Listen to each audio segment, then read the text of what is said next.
একজন ঘুমাচ্ছে আরেকজন ঘুমাবে না, একজন খাচ্ছে আরেকজন খাবে না। কারো এই মাছটা পছন্দ হয়েছে, কারো এটা পছন্দ হয় না।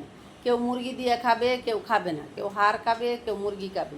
মানে বিভিন্ন রকমের কাহিনী তাদের মধ্যে আছে। যেমন ছোট্ট বাচ্চাদেরকে লালন পালন করলে আপনারা এক একজনের এক এক রকম মন মানসিকতা থাকে, মতিগতি অন্যরকম থাকে।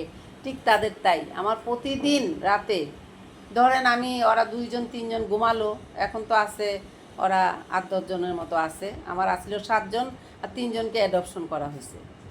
তো আমি এই 10টা বছর ধরে আমার কাছে ছোট বড় মিলে, মানে বাচ্চা থেকে শুরু করে বড় থেকে শুরু করে আমার কাছে প্রায় 48 জনের মতো মারা গেছে।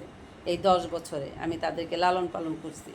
কিন্তু সবচেয়ে বড় বাচ্চা মারা গেছে আমার বড় একটু, সে ছিল বেঁচে 6.5 বছর। তারপর যারা আছে সরা এত বয়সে কেউই মারা যায় না। আর তার মধ্যে আমার কাছ থেকে 3জন হারিয়ে গেছে। একজনকে দিয়েছিলাম একটা বাচ্চা, সেটা হারিয়ে গেছে, তার সাথে আর এই জীবনে দেখা নেই। আর এই আমার এই হালুমের মতন আমার এক হালুম ছিল। আমার বাসা ছিল 6 তলায়, দরজা খোলার সাথে সাথে কোন দিক দিয়ে সে বেরিয়ে চলে গেছে আমরা দেখি নাই, তারা আর পাইনি। একবার বেরিয়ে গেছিলো 6 তলা থেকে, পড়ে গেছিলো, হাত পায়ে ব্যথা পেয়েছিল, তারপরে তারা নিয়ে আসলাম, এনে সুস্থ করলাম, রাখলাম। পরে যে সে হারাইলো আর পাইলাম না। আর আমার বড় বন্ধন হচ্ছে আমরা যখন নতুন নতুন 6 তলায় উঠেছি তখন সে থাকতে চায় না, কান্নাকাটি করে। তখন তারে আমরা আগের বাসায় ছিলাম, নিচের বাসায় আমি রেখেছিলাম। কারণ আমি এক জায়গায় একটু বাইরে যাচ্ছিলাম, বলছিলাম তুমি এখানে থাকো, আম্মু এসে তোমাকে নিয়ে যাবে। তারপর সে এখান থেকে যে কোথায় চলে গেছে, অন্য বিড়ালে ধাওয়া টাওয়া দিছে, চলে গেছে। কারণ আমাদের তো তখন বাসা এখানে নেই, আমরা পাশের বাসায় 6 তলায় চলে আসছি। আর আমাদের বাসায় অন্য ভাড়াটিরা চলে আসছে। তো আমার ময়নাটা কি করতো, আসতো ওই বাসায়, আসতো যে আম্মু মনে হয় আসে। এত বছর ছোট থেকে জন্ম থেকে এখানে 3-4 বছর ধরে সে থাকতেছে, তার জন্ম হয়েছে এখানে, সে তো ওই বাসাটাই চিনে। ওখানে আসতো, আসলে ওই মহিলারা লাঠি দিয়ে দৌড়ান দিতে চলে যেত। আমি ওনাদেরকে বলে আসছি বাচ্চা থেকে, তোমাকে আমি অনেক চকলেট কিনে দিব, হ্যাঁ, আমার ময়নাটা আসলে তুমি শুধু আমাকে একটা ফোন দিবা। আর আমরা যে বাসায় উঠেছি 6 তলায়, সেই বাসায় রাত 11টা হলে গেট বন্ধ করে দেওয়া হয়। রাতে 2টা-3টা বাজলে আমি আমার ময়নার কান্না শুনতাম, আসতো, অন্য বিড়ালে মারতো, তখন কান্না করতো। এত রাতে তো আর গেট খুলে যাওয়া সম্ভব না। আর এত রাতে অন্য বাসায় 6 তলার থেকে নেমে গেট খুলে আবার যাওয়া, বাসায় যারা ভাড়াটিরা আছে তারা বিভ্রান্ত হতে পারে, এত রাতে কে গেট খুলছে রাত 2টা-2:30টার দিকে। তখন আর যেতে পারিনি, এরকম করে আমার ময়নাটাকে আর পাইনি। তাহলে আমার জীবন থেকে 3টা মানুষ হারিয়ে গেছে, মানে এই পৃথিবীতে হারিয়ে গেছে। আর আর এই 10 বছরে 48 জন আল্লাহর কাছে চলে গেছে। তারপরে রয়েছে আমার 7 জন। আমি এই 7 জনকে নিয়ে হ্যাপি ছিলাম। এই 7 জনকেই আল্লাহর কাছে দোয়া করছি যে আল্লাহ, ওদের যতদিন হায়াত আছে ততদিন তুমি আমাকে শক্তি দাও ওদেরকে লালন পালন করার জন্য। তারপর বিপদগ্রস্ত হয়ে আরও 3জন আমার কাছে অ্যাডপশন হয়ে আসলো। এখন আমি আর কাউকে অ্যাডপশন করতে চাই না।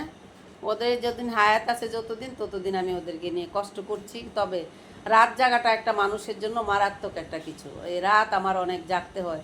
কোনো দিন আমার 3টা বাজে, কোনো দিন 4টা বাজে, কোনো দিন 5টার আজান দিয়ে ফেলে, শুইতে পারি না। ধরেন একটা বাচ্চা অসুস্থ থাকলেও তাকে রেখে ঘুমানো যায় না।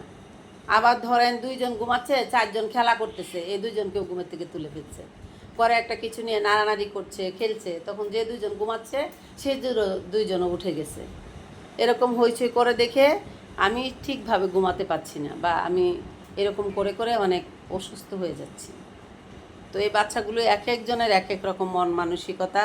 এক একজনের, যেমন ছোট বাচ্চা আপনার যদি 3টা-4টা থাকে বা 2টা থাকে, দেখবেন কি 2টা একসঙ্গে থাকলে মারামারি করবে, ফাইট করবে। একসঙ্গে থাকলে এই যুদ্ধ হতেই থাকবে। আর একসঙ্গে থাকলে দেখবেন যে এরে এটা খাওয়াবেন, তারে সেটা খাওয়াবেন, তার এটা পছন্দ হবে না, তার এটা পছন্দ হবে। এরকমটা কিন্তু হয়, আমি দেখি অনলাইনে। বাসায় রাখি, এদিকে আসো, আয় রাখি, এদিকে আসো। এখানে হচ্ছে 5 তলার উপরে, রাখি ভিতর ঢুকো, ঢুকো ঢুকো ঢুকো ঢুকো ঢুকা, এই এই ঢুকা, ঢুকো ঢুকো ঢুকো। এই দেখছেন, আমার এত ভয় লাগে 5 তলা থেকে যদি সে নিচে পড়ে যায় তাহলে কি বাঁচবে বলেন। এই দেখেন, উপর থেকে যদি নিচে পড়ে যায়, আমি এখানে এদিকে আর জালি দিই নেই, কারণ এদিক দিয়ে এমনি বাতাস আসে না। আর প্রচণ্ড রৌদ্র থাকে বাসায়, প্রচণ্ড। এই যে এখন থেকে রোদ উঠতে শুরু করেছে, একদম বেলা ডোবার আগ পর্যন্ত থাকবে। ওইদিকে ছাদে কবুতর আছে, পাখি আছে, ওদের কিচিমিচি শুনে ওখানে চলে যায়।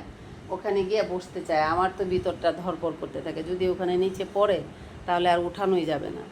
তো মনে করেন এই যে মানুষগুলাকে নিয়ে অনেক কষ্ট করতে হয়। অনেক আপুদেরকে, অনেক ভাইয়াদেরকে দেখি, তারা বাসায় 400-500-র মতন আছে কুকুর বিড়াল, লালন পালন করছে, অসহায়গুলোকে রেস্কিউ করছে, যেগুলা প্রতিবন্ধী হয়ে গেছে, মানে প্যারালাইসিস হয়ে গেছে, পায়খানা প্রস্রাব করতে পারে না, তারা লোক রেখে তাদেরকে পায়খানা প্রস্রাব করাচ্ছে, তাদেরকে খাওয়াচ্ছে। তো আল্লাহ তাআলার কাছে দোয়া করি তাদের আল্লাহ অনেক অনেক ভালো করুক, যারা অসহায় পশু পাখিদেরকে রিক্সও করছেন, যারা রাখছেন নিজের কাছে। হ্যাঁ, এই দেখেন ঘরের মধ্যে আওয়াজ শুনতে পাচ্ছেন, ওই যে একটা কিছু পালাইছে।